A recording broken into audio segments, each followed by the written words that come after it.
Hello student, I am Sandeep Singh, your SST teacher, and this is your chapter 17, People who inspire us. Dear student, there are many great personalities where in the past time we who have know about with their great work or great achievements. They are maybe scientist, a teacher, a leader, a social reformers, and many more person who have know about their great achievements. In India, there are many great personality who have to lead the great achievements to the people, lead the comfortable life. Let us know about them with the help of lesson. Okay, first we look at the Mahatma Gandhi.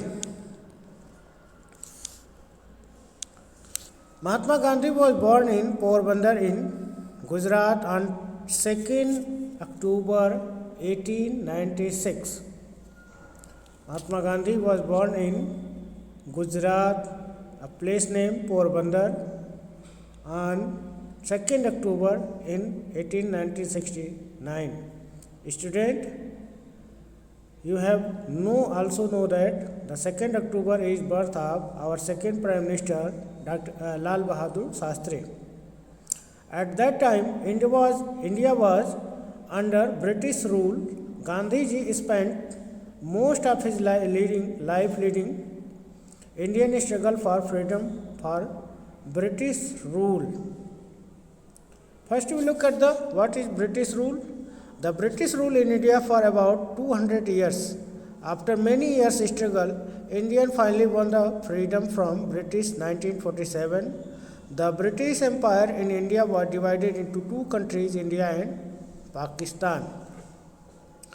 आपको मालूम होना चाहिए कि ब्रिटिशों ने भारत पर 200 साल तक लगभग राज किया, लेकिन बहुत ही मेहनत और संघर्षों के साथ भारतीयों ने अपनी स्वतंत्रता पाई 15 अगस्त 1947 को। लेकिन इस स्वतंत्रता के फलस्वरूप भारत का विभाजन हुआ और दो देश अस्तित्व में आए, भारत और पाकिस्तान। ओके, तो गांधी जी के बारे में हम देख रहे थे कि उन्होंने बहुत सारी लाइफ में अपने जीवन में उन्होंने संघर्ष किया भारत की स्वतंत्रता के लिए। Gandhi ji believed in truth and non violence. Gandhi ji सत्य और अहिंसा, अहिंसा मतलब यानी हम किसी को चोट न पहुंचाएं, किसी को प्राण मतलब जान से ना मारें, तो वो क्या होता है, अहिंसा होता है। तो वो उनका एक बहुत ही हथियार था, बहुत बड़ा हथियार था। He adopted these as a guiding principle of his life, और उन्होंने अपने लिए सत्य और अहिंसा को अपना सिद्धांत बनाया, अपने जीवन का सिद्धांत बनाया। He is therefore called Mahatma Gandhi, Mahatma are great soul, और इसीलिए उनको महात्मा कहा गया। महात्मा मतलब महान आत्मा। इसकी उपाधि किसने दिया था? सरदार वल्लभ भाई पटेल ने दिया था। जब वो खेड़ा सत्याग्रह आंदोलन का उन्होंने सफलतापूर्वक संचालन किया, तो उसके उपलक्ष्य में रविन्द्रनाथ टैगोर ने, मैंने सरदार वल्लभ भाई पटेल बोला, लेकिन रविन्द्रनाथ टैगोर ने उन्हें महात्मा की उपाधि दी। Gandhi ji was convinced that British rule was unjust and it should therefore be opposed. Gandhi ji का मानना था कि ब्रिटिश रूल जो है, ब्रिटिशों का जो शासन है वो बहुत ही दुर्भाग्यपूर्ण है, और वो भारतीयों के लिए एक सोचने वाली विषय है, क्योंकि वो भारतीयों पर बहुत तरह से अत्याचार करते थे, तरह तरह के टैक्स लगाते थे, तरह तरह के कानून लगाते थे, उनके साथ बहुत भेदभाव होता था। इसलिए गांधी जी ये सोचते थे कि ये ब्रिटिश रूल भारतीयों के लिए बहुत ही अशोभनीय है। देयरफॉर वी अपोज्ड, इसलिए हमें इसका विरोध करना चाहिए। He created his own method for political struggle, उन्होंने राजनीतिक संघर्ष के लिए एक अपना नया तरीका निकाला। इट कॉल्ड सत्याग्रह। इसको क्या उन्होंने नाम दिया? सत्याग्रह, यानी सत्य का आग्रह, यानी जो चीज़ें हम अपने बात को रख कर के हम अपने बात को मनवाएंगे वो satyagraha. Which means insistence on truth, यानी जो सत्य पर अडिग रहा हो। This principle was based on absolute non violence. ये पूरी तरह से अहिंसा पर था। जैसा कि हमने बताया, किसी भी तरह का हिंसा या चोट पहुंचाना नहीं होता, इसको हम नॉन वायलेंस बोलते हैं। It was Gandhi ji great contribution. ये गांधी जी का सबसे बड़ा योगदान था। When Gandhiji was still in school, the educational inspector of school had come to evaluate the performance of student। एक गांधी जी की घटना के बारे में चित्रण किया गया है कि जब वो स्कूल में थे तो स्कूल में एक निरीक्षक उसका निरीक्षण करने आया, सभी लोगों के कापियों को चेक कर रहा था। दे वेयर गिवन स्पेलिंग टेस्ट, और उन्होंने उनको विद्यार्थियों को क्या दिया था? स्पेलिंग टेस्ट दिया था। Gandhi ji could not recall the correct spelling of the word kettle, और उनको एक वर्ड दिया गया था केटल, यानी केतली शब्द का जो इंग्लिश वर्ड लिखना था केटल, लेकिन गांधी जी ने उसको सही से नहीं लिख पाए।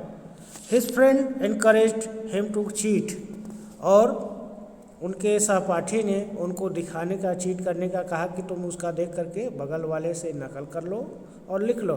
But he was so truthful, लेकिन वो सत्य पर अडिग रहे। That refuse to do so, इस तरह से उन्होंने मना कर दिया। It take great courage to be truthful, और ये उनके सत्य का सबसे बड़ा साहस दिखाई देता है। We should all develop values within our self, यानी हमें उन्हें सत्य के लिए हमें उनके मार्ग पर चलने चाहिए। Gandhi ji believed in self reliance. This picture shown him spinning the charkha make cloth instead of using the cloth sold the British. He lived in a simple active life. जैसा कि हमें पता है कि जब ब्रिटिश भारत में आए तो उन्होंने यहाँ के उद्योग धंधों को चौपट कर दिया, यहाँ के लोगों को बेरोजगार कर दिया, लोग भूखों मर रहे थे। तो गांधी जी ने एक चरखा, जो एक साधारण सी मशीन होती है जो हाथ से चलाया जाता है और इससे सूत बनाया जाता है, इसको चला करके उन्होंने खादी कपड़े बुनना शुरू किया, और लोगों से इन्होंने कहा कि खादी कपड़ा ही पहनना चाहिए, जिससे कि हमें कई तरह से लाभ हो सकते हैं। पहली चीज़ ये कि हमें स्थानीय लोगों को रोज़गार मिल सकता है।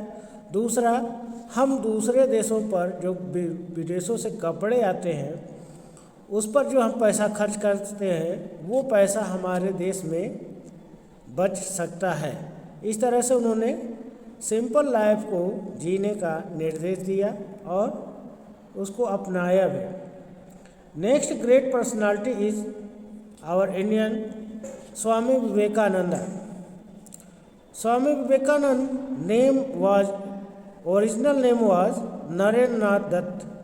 He was born in 12 January 1863 in Kolkata. Swami Vivekananda का नाम, असली नाम नरेंद्रनाथ दत्त था। वो 12 जनवरी 1863 को कोलकाता में हुआ। स्टूडेंट, आपको पता होना चाहिए कि 12 जनवरी को नेशनल यूथ डे भी मनाया जाता है, जो स्वामी विवेकानंद के जन्म दिवस के रूप में मनाया भी जाता है। He taught Indians importance service and love of down trodden, यानी उन्होंने भारतीयों को सेवा और जो निचले वर्ग के थे उनके साथ प्यार प्रेम व्यवहार के साथ उनके साथ समानता का व्यवहार करने का आग्रह किया। As a youth Vivekananda travel across the whole of the India. वो अपने युवा अवस्था में पूरे भारत का भ्रमण किया। ही saw the misery of the Indian people. पूरे भारत में भ्रमण करने के बाद देखा कि भारतीयों की स्थिति जो है विश्व के अनेकों देशों से बहुत ही निम्न है। लोगों को भरपेट भोजन नहीं मिल पा रहा है, लोगों को भरपेट पूरे शरीर पर कपड़े नहीं हैं, लोग खुले आसमान के नीचे रह रहे हैं। इस तरह से बहुत सारी दयनीय स्थिति थी, छुआछूत, भेदभाव, जाति प्रथा, यानी ये सारी बुराइयाँ उनके अंदर थी। ही taught them that finally realized that India was uplifted, और उन्होंने गहराई से सोचा कि भारतीयों के उत्थान के लिए उन्हें अपना जीवन भी बलिदान करना पड़ेगा, अपना सर्वस्व न्यौछावर करना पड़ेगा। Some Indians need to sacrifice their personal happiness, यानी अपनी खुशियों का, अपने जो जीवन के आनंद हैं उसको हमें त्याग करना पड़ेगा अगर हमें भारतीयों के जीवन को उठाना है, तो किसी भी भारतीय को आगे आना होगा। Take life service to all living beings. Okay, Swami Vivekananda spoke in world parliament of religion held Chicago at America in 1893. He said the Indian here has always stood for love, harmony and peaceful to coexistence all religions. एक बार America के Chicago शहर में विश्व धर्म सम्मेलन का आयोजन किया गया। वहाँ पर विवेकानंद को भी आमंत्रित किया गया था। विवेकानंद को सबसे अंत में बोलने का मौका मिला, लेकिन जब उन्होंने बोला तो पूरे हाल में तालियों की गड़गड़ाहट से उनका अभिवादन हुआ। उनका पहला संबोधन था, मेरे अमेरिकन भाई और बहनों। बाकी लोगों ने जो संबोधन किया था उसमें उन्होंने लेडीज एंड जेंटलमैन बोला, लेकिन भारतीय जो थे उन्होंने अपने साथ संबंध बना करके संबोधन किया, जैसा कि मेरे भाई, अमेरिकी भाई बहनों। और तो अमेरिका के लोग बहुत ही उनको सम्मान दिया और उन्होंने बताया कि भारत के लोग प्रेम, समरसता और शांति के साथ सभी धर्मों के साथ समान रूप से व्यवहार करते हैं और उनके साथ हमेशा खड़े रहते हैं, उनके साथ कंधे से कंधा मिला करके चलते हैं।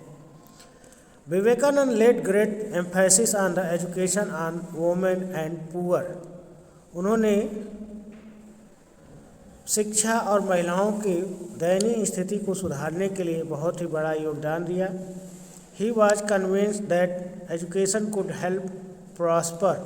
वो ये बात मानते थे कि शिक्षा ही भारतीयों की स्थिति को सुधार सकता है। He taught that service is human kind.